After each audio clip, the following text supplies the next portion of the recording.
Tonight, is reform on the rise in Scotland? A Conservative MSP defects as Nigel Farage says his party will have a Scottish leader before next year's Holyrood election. What you'll see from us is a list of candidates representing every aspect of life, with broad experience of many, many fields, and from within that number, there will be a leader as we go into the elections. Also tonight, a tale of RAAC in two cities. After Aberdeen, the homeowners are told their houses will be demolished. The Housing Secretary visits those affected in Dundee. The cost of energy for millions of households is set to rise from October as the price cap increases.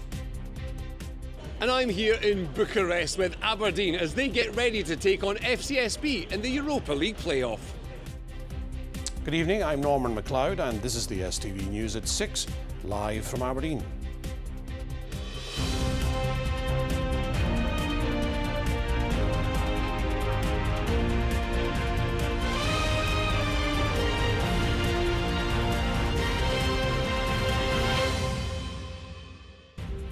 Conservative MSP Graham Simpson has defected to the Reform Party. He was welcomed by Nigel Farage at a press conference in Scotland this morning. The Reform leader is stepping up the party's campaign for next year's Scottish Parliament election. He said Reform's aim is to get rid of the SNP, but he also predicted wipeout for the Conservatives. Our political editor Colin Mackay was there. After unveiling his plans to deport illegal immigrants yesterday, today Nigel Farage welcomed a new arrival. It's part of showing you how seriously we are taking the Scottish Parliament elections. It's for me to introduce Graham Simpson, MSP. He's been in the Parliament since 2017. 2016 actually, but it is a bit of a coup. The Scottish Tories have been touting my name as a potential defector for months now, so today I'm giving them what they want, but perhaps not for the reasons that they think. Leaving the party that I first joined when I was 15 is an enormous wrench. Graham Simpson is the third MSP to quit the Scottish Conservatives in the last few months. Leader Russell Finlay hasn't commented, and the party is being fairly dismissive, saying it's focused on holding the SNP and Labour to account. But the Holyrood election is just months away. Who's going to lead the party into the election next year, and who's going to take part in the STV leaders debate? Well, it won't be me. You're not going to lead you're not going to lead Reform into the Scottish election next year. I'm not standing for the Scottish Parliament, no.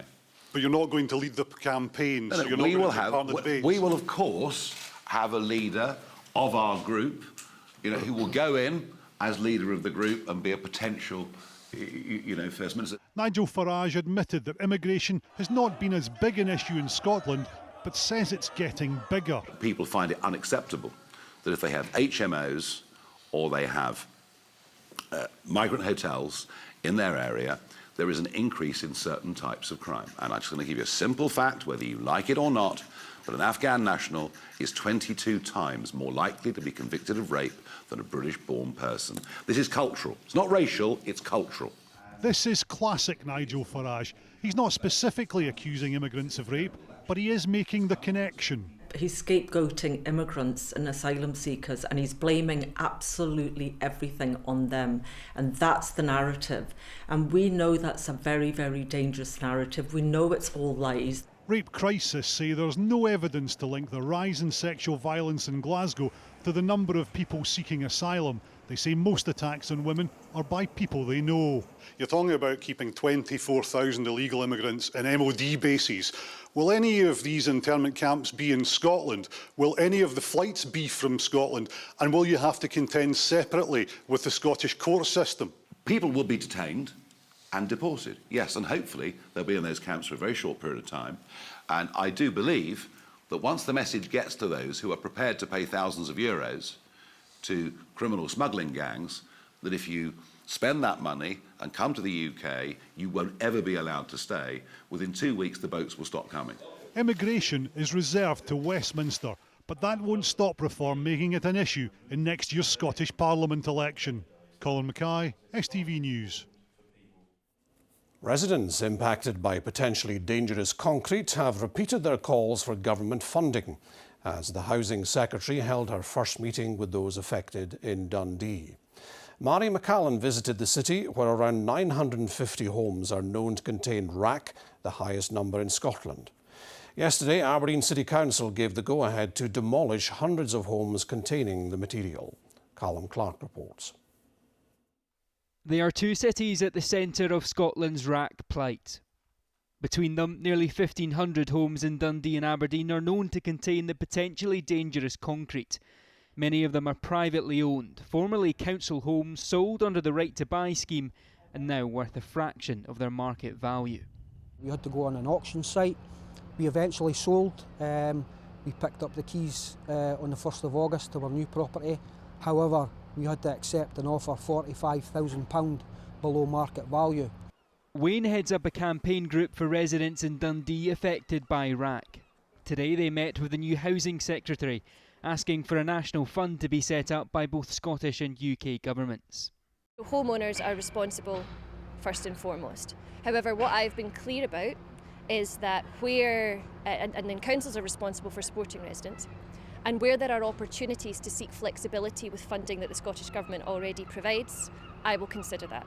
That flexibility includes a funding request from Aberdeen City Council to reallocate a £20 million housing fund, which has not yet been spent by the authority. The Housing Minister says she is in the final stages of considering the application. Yesterday, Aberdeen City Council voted to press ahead with plans to demolish more than 500 RAAC-affected homes in the Balnagask area. In Dundee, the council leader has admitted communication around work on RAAC-affected properties needs to be improved, after owners were handed bills of several thousands of pounds without being consulted. By their title deeds, they're obliged to pay that money. If it's a mixed tenure block, then obviously the council have that responsibility to make sure the building is safe, and in doing that, any works that have been done with regards to their deeds has got to be paid for. But they're still being expected to pay for work that they weren't consulted on? At the moment, I would say yes. I think it's something we've got to look into in a bit more detail, but at the moment, their deeds dictate that they have to pay for that. Securing RAAC-affected homes is an extremely complex and costly task, and it's one which is having potentially life-changing consequences for those caught up in it.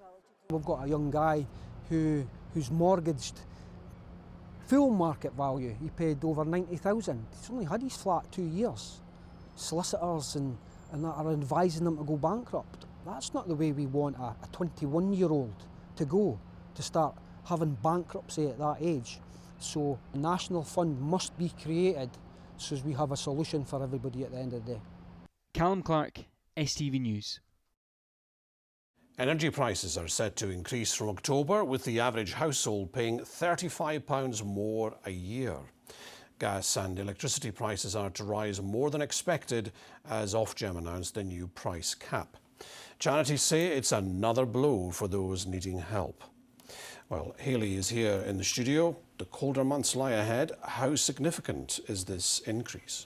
Well, Norman, this is a 2% increase, but this 2% is a larger increase than we were expecting. And energy experts say they think that's largely down to the conflict in the Middle East. Now, the current cap is sitting at just over £1,700. And then from October, it is going to increase by £35 a year to £1,755. That basically equates to just under £3 a month more that the average household energy bill will be paying. Now, I say average because the price cap is really a rough guide of what consumers should be paying, and it really does vary depending on where you live, how much energy you use, and if you're on a fixed tariff or not. But it does give us a good indication of what the price trend is, but it is still an increase. Now, earlier today, I spoke to Jackie, who works at a local Aberdeen food bank. She said that the number of people they are helping has soared in recent months because of already high energy prices. Going up by anything, 35p, 35 shillings, whatever, it's going to hit. It's still hitting people now. It could be milk for their kids, could be nappies. £2 mightn't seem a lot to you or somebody that's got a what. Again, they'll go, £2, that's nothing. It is if you're only getting, like, some folk £48, £58 a week.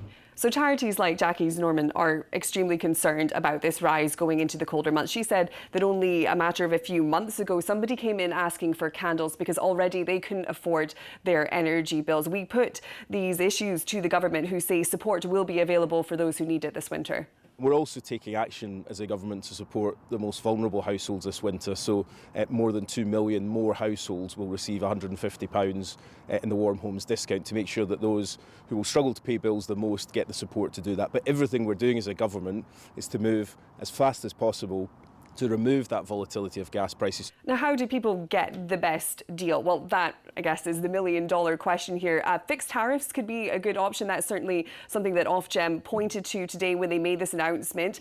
The Warm Home Scheme that we heard about just in the latest clip, applications will open for that in October. But charities certainly want to see a lot more action from governments right now, Norman, to help those most in need. A worrying time. Hayley, thank you. Thousands more Scottish youngsters are to get free school meals. The scheme, which previously benefited around 1 in 10 pupils, has been broadened to help tackle worsening child poverty. Pupils whose families receive the Scottish Child Payment in council areas, including Moray, the Western Isles and Aberdeen, will be eligible. Ian Ramage reports. For some pupils, the food they get at school can be the only proper meal of the day. That's why for years thousands have benefited from a free school meal scheme. Now it's being extended, with another 6,000 pupils across the country getting the nourishment they need from this term. It's been welcomed in Moray. I think it's really important that the children who need it will be getting a good nutritional meal when they're at school, so then they'll be better to concentrate when it comes to in lessons and stuff. How good is the food here? I really like it. There's a lot of variety, so even if you're a picky eater, there'll be stuff for you. I feel that this would be greatly beneficial to people in the area who may be struggling to afford school lunches or don't feel the need to actually purchase any lunch at all just due to the cost of it. From this term, the number receiving free meals is expected to be over 350,000. S1 to S3 pupils at schools from Moray in the Western Isles to Aberdeen in the Central Belt are the latest to benefit. As a head teacher, I care deeply about every young person who comes in the door, and I am looking to ensure that we provide the best education provision and best care and support. And this scheme is allowing us to access a greater number of young people coming in with free school meals. While stigma is often spoken about with such incentives, staff say pupil confidentiality is paramount. People don't know who's eligible for free school meals or who isn't. There's no handing over. In my days, you used to have to go line up and get a token. That's all gone. There is no stigma involved in it. It's just a case of the young people go to the canteen and they order their food with their card and they get the food that they require. There's no differentiation between somebody who's a free school meal and somebody who would pay for it. This new expanded phase of the scheme will run for the full academic year, at which point Council's feedback will be reviewed by Scottish Government ministers to decide its future. Ian Ramage, STV News. A new centre for those struggling with mental health has helped more than 250 people since it opened 8 weeks ago. The Beacon in Arbroath is accessible 365 days a year for those needing compassionate emotional support. It aims to save lives. Lynn Rankin has more. There was moments when I had the depressive episodes and massive anxiety. An abusive relationship, settling in Scotland and the closure of her business due to COVID all took their toll on Agata's mental health. But she's now using her experience to help others in similar situations. When I was struggling, I didn't get information. I didn't have this human-to-human connection, which I really needed at that time. So I think that knowing that there are normal people who've been through difficult times can actually have a chat with you and can help you and give you information is very, very supportive. Agata works at the new Beacon Centre in Arbroath. Since it opened its doors at the end of June, 255 people have been helped more than 380 times. Relationships, financial worries and housing problems are amongst the most common issues affecting people's mental health. Its aim, to support those that are struggling and save lives. We know when people start experiencing suicide in their life, we know if we start that conversation, things can get better. If we're here to take that stigma away about suicide and encourage that conversation with somebody to say, okay, what's going on? What's made you feel like that? Give us a phone. Being available until 12 o'clock at night as well, at midnight. We know that that's times when people are stuck in their own thoughts, and just that conversation can start to change someone's life. The need for community crisis centres was identified 5 years ago in an independent inquiry into mental health services in Tayside by David Strang. The centre is also helping the police and ambulance service deal with a rising number of mental health call-outs. Data was looked at to see when do people need support, when are people in crisis. We recognise it's not Monday to Friday 9 to 5, and that's why the service opens at 12 midday right through to midnight. And that is the times we recognise that people can really struggle. And we're even open on Christmas Day. You know, every day of the year people will be here if people are in struggling and need that emotional support. People from across Angus and their family and friends can drop in to receive support. Those behind the service say it's already providing people with a beacon of hope in their darkest days. Lynn Rankin, STV News. Final preparations are underway ahead of the long-awaited Blairgowrie Recreation Centre opening this weekend. The £36 million facility will cater to both the local community and Blairgowrie High School. Earlier this year, the opening of the building was delayed after a leak was discovered in the 25-metre pool. It's hailed as Scotland's first leisure centre to be built environmentally friendly passive house standards. Obviously, it makes a huge difference to energy usage. And it's energy usage in an environment whereby that's something we can't control, particularly the price of, but it's one of our biggest costs, will be really impactful. The construction is far much more airtight than it would be normally. There's a lot of air recirculation, so moving hot air into cold areas and vice versa, and making sure that the facility that we have is at the highest levels of building standards. The officers were quite right not to take the building on until the legalities, etc., and who was responsible for preparing the fault was taken, so it was at no risk to the public purse. So quite happy with that, the result we've got now. And that takes us to all the sport tonight with Stephanie.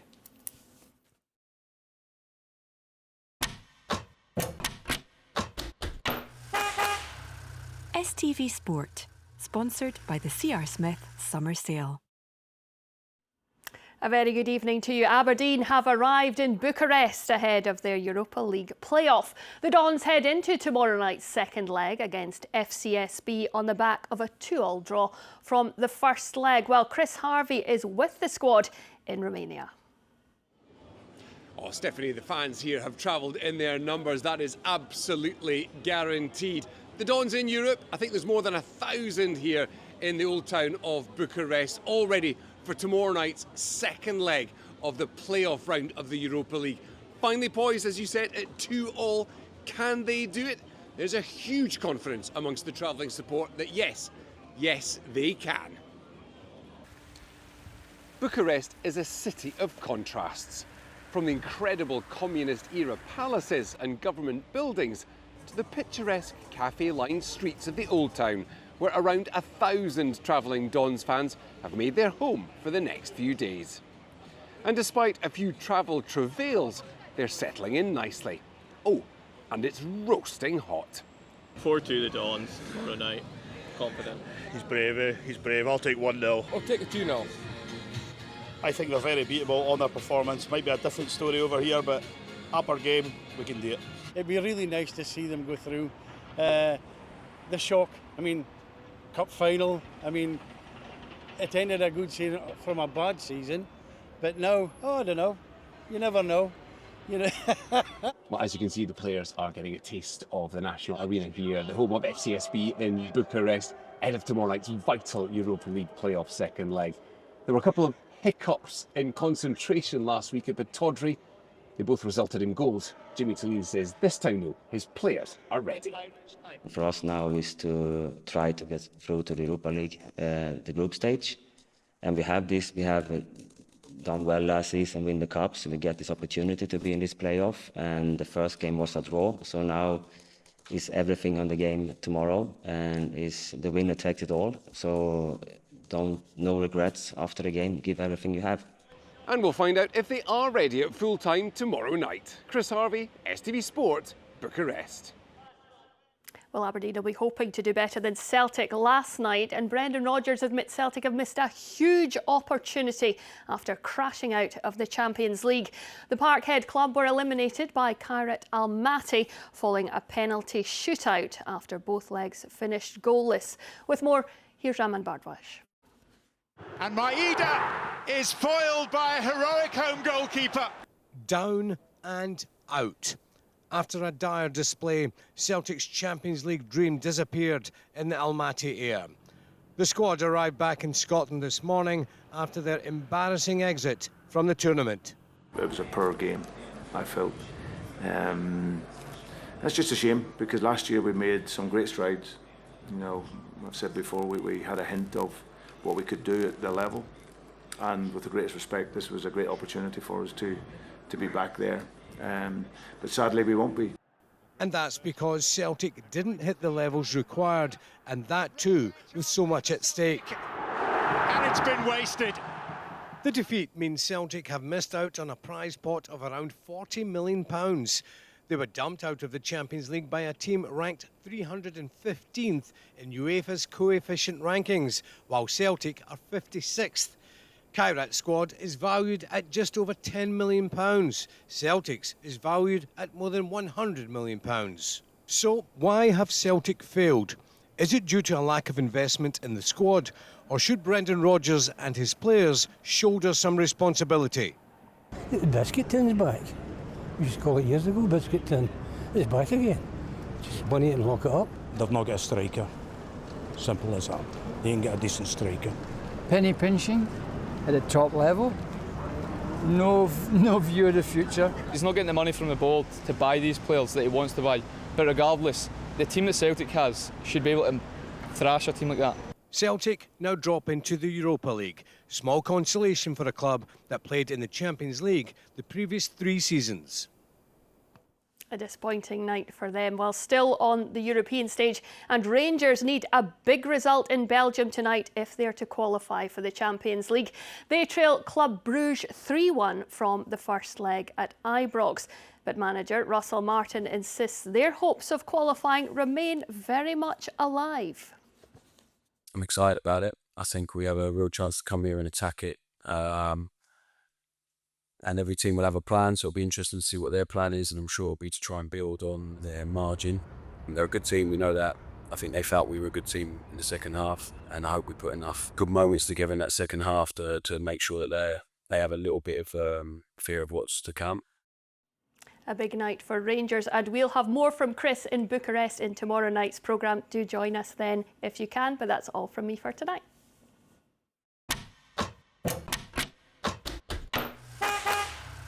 STV Sport, sponsored by the C.R. Smith Summer Sale.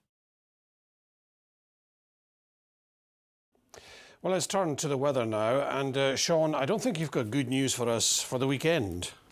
Unfortunately not, and it's all down to this little thing here. It doesn't really look up to too much. These two little kinks we've got in the isobars just off to the east of Canada at the moment, but those little low pressure systems are going to move from the warm side of the jet on the southern side towards the northern side, and once they get to the northern side, that's where we get explosive cyclogenesis happening, and we'll get a deeper area of low pressure heading our way this weekend. So unfortunately it is looking very wet, especially on Saturday. Let's have a look at your forecast.